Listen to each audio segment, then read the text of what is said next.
Welcome to Why Don't We Dress for Dinner Anymore with our host, senior style icon and beauty queen, Theodora Krochman. And my co-host, an additional beauty queen, and a natural redhead, and a documentarian. All the things. And a party clown. No, just and a party clown. Just kidding. But what would the rest of you think if all of a sudden I said, Melissa's taking up a new profession. She's going to be a party. You're just kidding about it. No, we're not. Get the hell out of here. That's my husband. Goodbye. Ken, go to the car. Ken is our grip. He's our roadie. We love him. He's getting us food. Okay, here we go. So anyway. I'm the new party clown in town. Watch it, bitches.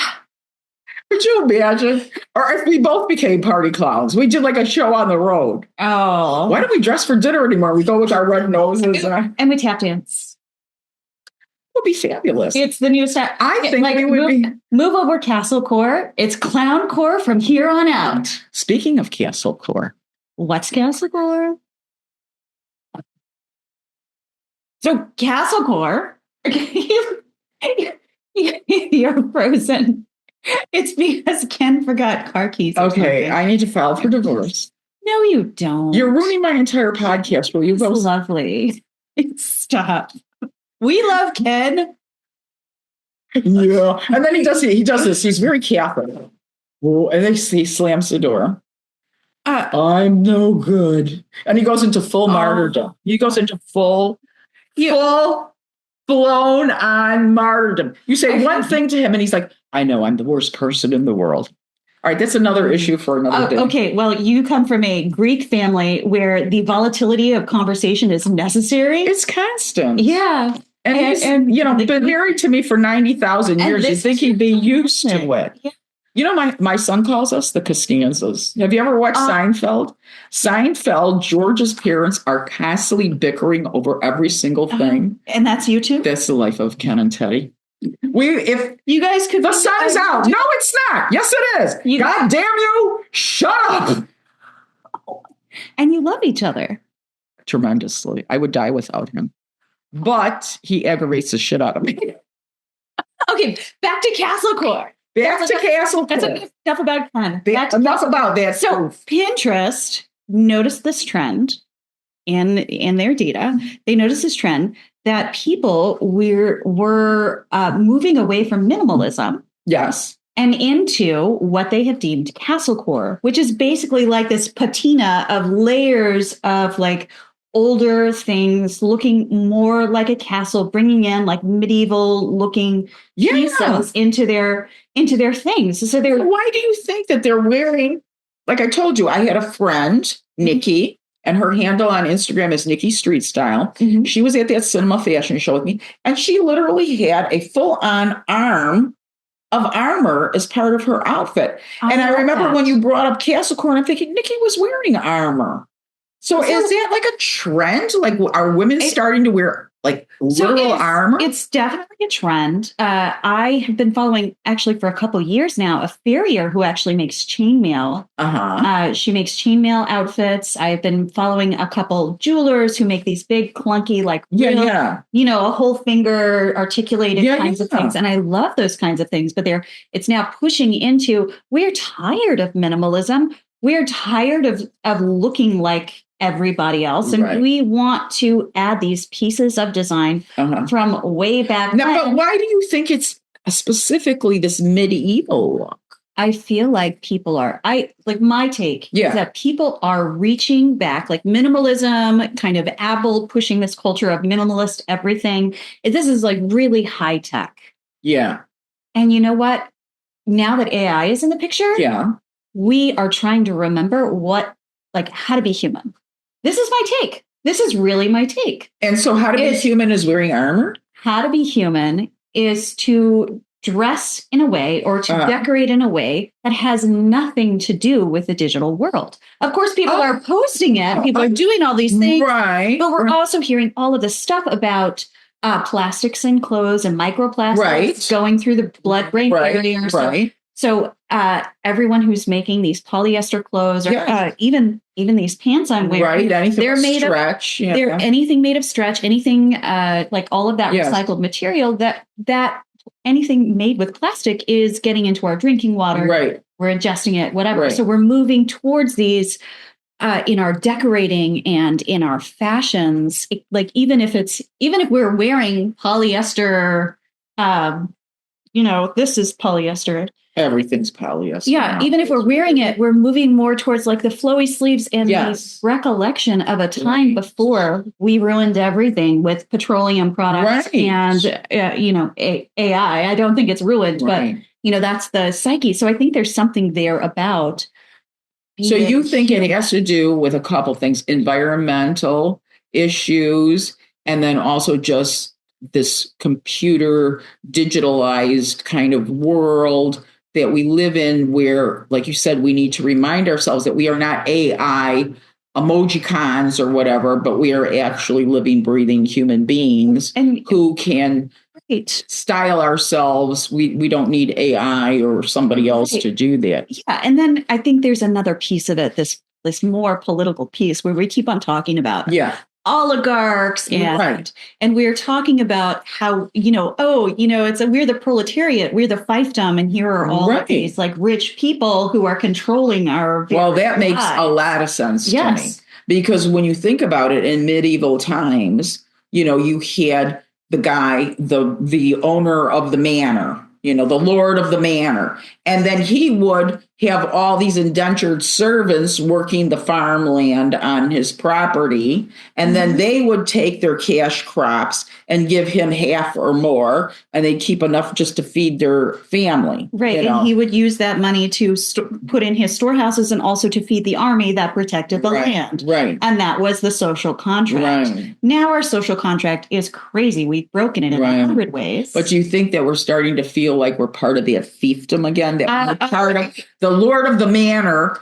The Lord of the Manor is now Donald J. Trump and J.D. Vance and Elon Musk and that whole mega toxic crowd. Well, that toxic crowd now includes not just Elon, but Jeff Bezos and Mark Zuckerberg and some of the they're trying to get on there. They want to have the same access like Elon. Exactly. Yeah. Some of the richest men in our country are trying to get in on that. Yeah. Like, how can we become the heads of whatever this new digital kingdom is? Right. So I think there's a push against that. That's interesting. That's really interesting. And then you were telling me you saw fur on the runway, and you were like, "Oh, I think there's also this resurgence of glamour." Well, so there's these two things are pushing together. Yeah, let me take one step back because I want to keep going with your armor core or castle core for a minute. Yeah. In addition to Nikki, I also saw our friend Delphine Pontvieux. Delphine is so great. Delphine's fabulous, and I saw some pictures recently of Delphine on Instagram where she was modeling. It was a leather jacket, but it was painted like armor. I love it. And I thought, wow, Melissa's really onto something. Now, this is the second friend that I've seen with some kind of armor looking thing on it. And it was like this, it was really dramatic looking, it was hand painted. She may have painted it knowing her. Yeah. And it was this leather jacket, but it was painted like armor. And I'm thinking, wow, is this some kind of like rebellion? Are people gearing up for, retaliation? Is this to show that they've got strength because people don't feel like they have any say-so over their lives right now because there's so much chaos on a daily basis? Right. I saw some guillotine jewelry come up in my feed. Oh my God. I do believe I do believe that, like, we are feeling a lot. We're like, oh, are we approaching this revolution of the people? Because it's certainly what also our politicians are like. Listen, we are many, they are few. Yes. But we have, and this is what bugs me, Melissa, is when people say, well, I'm not paying attention, I'm just going to live my life. There's nothing that I can do. There's always something we can do. In the 60s, it certainly worked for civil rights and women's rights. Take to the streets. We need to organize. We need to take to the streets. I'm making an appeal to all the fashion groups that we have in Chicago. Curio, Chicago Fashion Coalition, AIBI, FGI. if each of those groups could get 100 fashion creatives together, we have 400 people we could take to the streets, maybe in the summer when the weather's a little better. Look at us. We plan revolutions around the weather. But I mean, we have to start making statements. I see a lot of people on TV going to Republicans, in particular, town hall meetings and shouting them down and scolding them and saying, we didn't vote for Elon Musk. You're not supporting the veterans. What's going on? I mean, and these are Republicans. And of course, they're changing the dialogue around by saying they're hired Democratic actors. So on CNN yesterday, they had this man who was at a town hall in, I think it was Kansas City. Isn't this the same kind of like, Soros paid all of those people to be there? Yes. That one? Yes. Yeah. Well, they made up the story. They made up the story. Alex Jones made up the story. This was horrific. For Sandy Hook, when the babies were all shot and mutilated, they said that those were all crisis actors, that was not real. And he actually got sued and lost all his money and went bankrupt from that. So they're trying that same story again now with the people that are going to the town halls and railing. And they're saying, oh, no, those are just Democratic actors that they're sending into rabble rouse. So we have to really take this seriously. I think if the fashion industry wants to be part of this, that would be great, because we have a lot at stake here with our own personal freedoms, with our freedoms with businesses that you're running, with what we have on social media. I mean, you've even seen Google capitulate now to Trump, and they've changed their map from the Gulf of Mexico to the Gulf of America. So they have literally changed the name of a body of water that has been named that for who knows how long. And just because Trump decided to call it that, they want to kowtow to him. And so they've literally changed it. They've also removed on their calendar Black History Month. Correct. Hispanic History Month. They've also removed all their Gay Pride Month. DEI Women's Month, which this is March, is Women's Month. History Month. Women's History Month. So even though Google has removed us from their calendar, they can't remove us. I thought it was very interesting going back to the fashion statements. Recently at that press conference that blew up with J.D. Vance telling Zelensky, why don't you ever wear a suit? This is a man who comes from a horrifically war-torn country where people have been raped, mutilated, tortured, their homes burnt down. Thousands of them killed. They were invaded by Russia. Invaded by Russia. And he's saying that it was Zelensky's fault that he got invaded. That's like blaming the rape victim, which Trump should be very familiar with.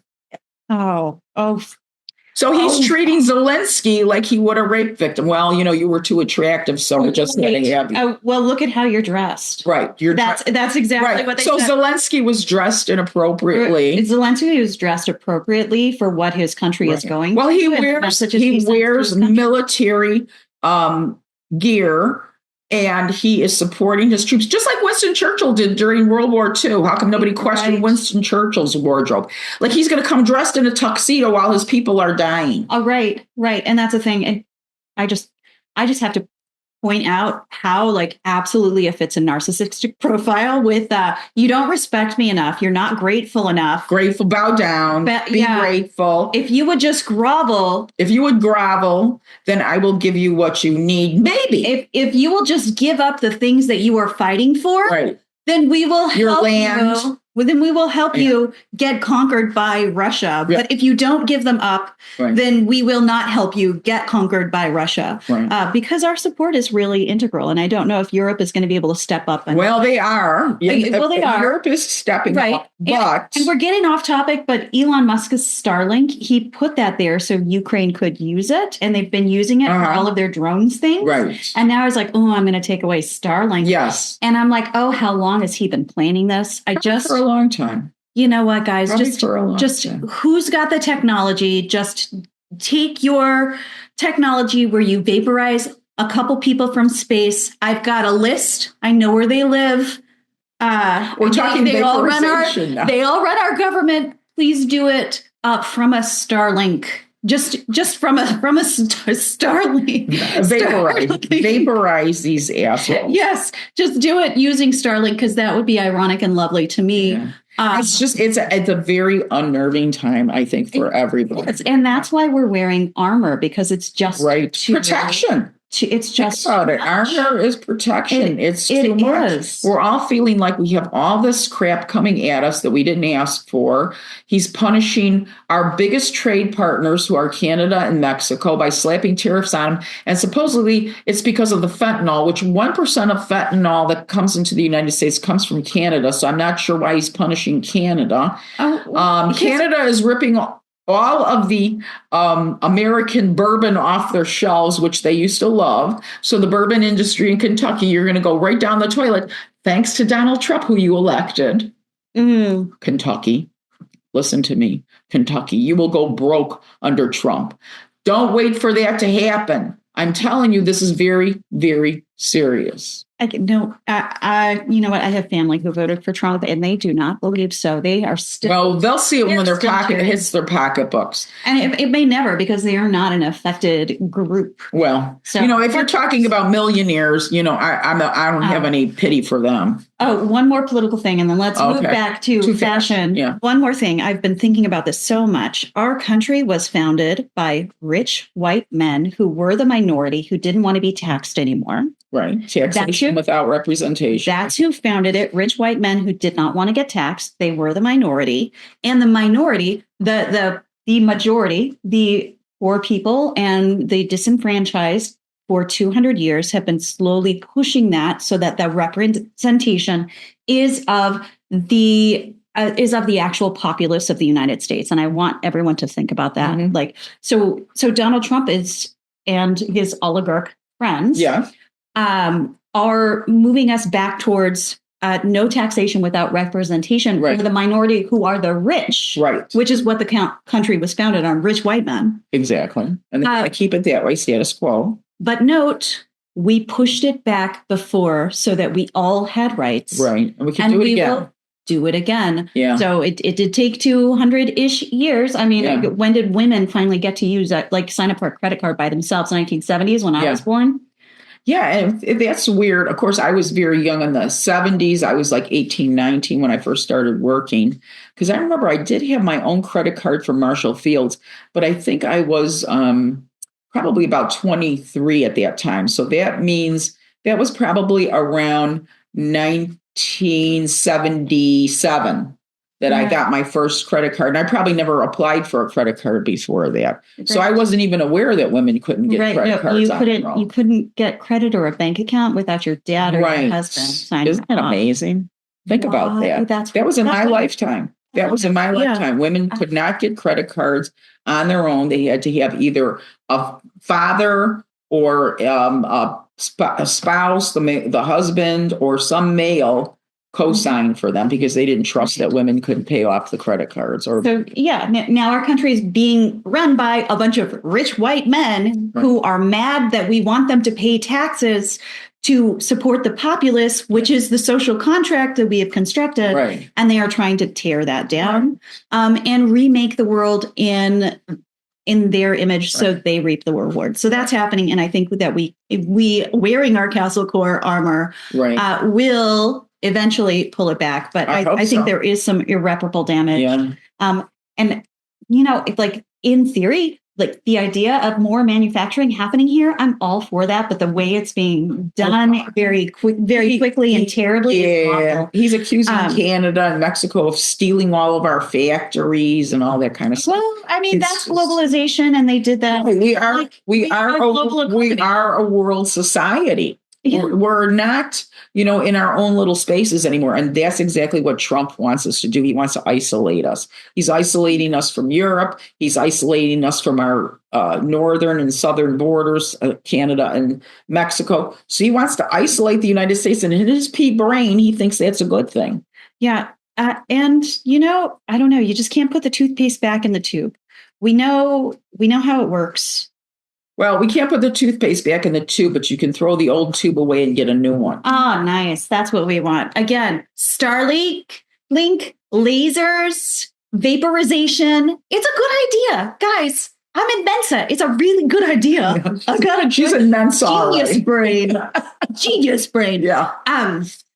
So you were when we were talking about Castlecore on the phone. Yeah. You were telling me that, there was fur on the runways and all this glamour is coming. And I was trying to be like, well, why is that smushing together? And you had a great idea about that. Well, from what I'm hearing, because we just went through all the fashion weeks. So we had New York Fashion Week, we had Paris Fashion Week, we had Milan Fashion Week. We had Chicago Fashion Week, which is what totally not in February. I know. Well, we had to do it way in October so that they would have time to make new shit. Yeah. Okay, go ahead. Telling yourself that. But anyway, one of the big trends that they saw that I was very surprised about was fur has made a comeback on the runways. Now, according to the New York Times, the fur that was shown at, I think it was Fendi. Let me make sure. Did I write it down? Yes, it was Fendi, because Fendi was actually a furrier, started out as a furrier and a luggage maker. Yeah, they're doing a callback. They had a lot of fur on the runway, but they were prefacing it that it was shearling.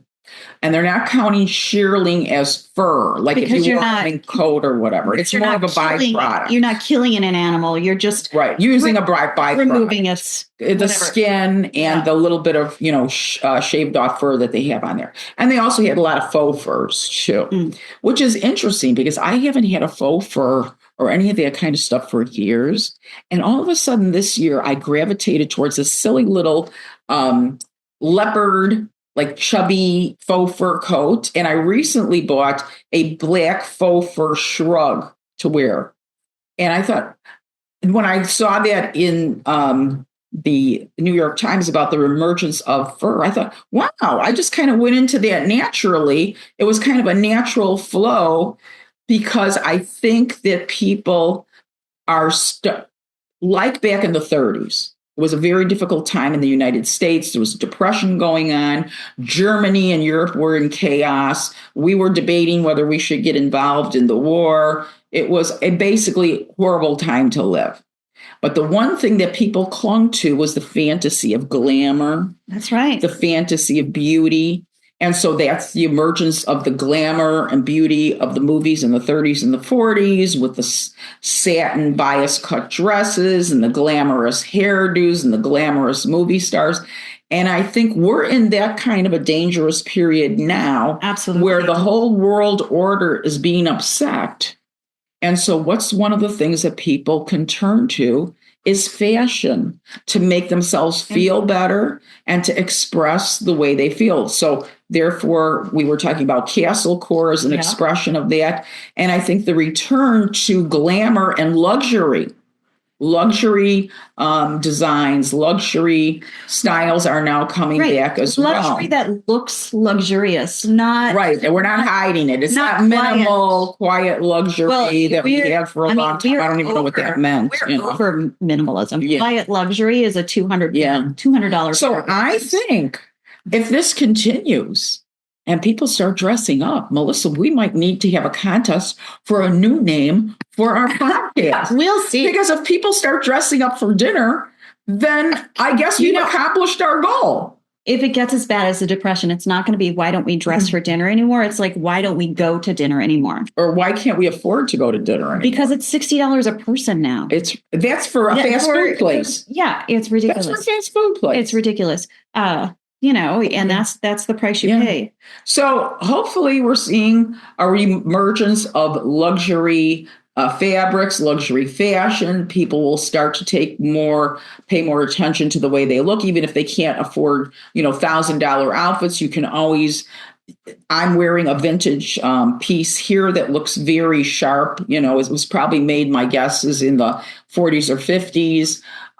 So you could do vintage and make yourself all glam. It's not like you need to buy 1,000 new things, but there are ways to make yourself look and feel better. And I think that's what we all need right now is to take an entire breath. Everyone just take one big breath, blow it out, and think about something that makes you happy. Because if we're depressed and if we're anxious, it will paralyze us and we won't be able to respond. Mm-hmm. And we need to be ready to respond at any given time. So let's all try to get ourselves to a place. I know it's very hard. Remove yourself from social media if you have to some of the time. Remove yourself from the constant 24-hour news cycle.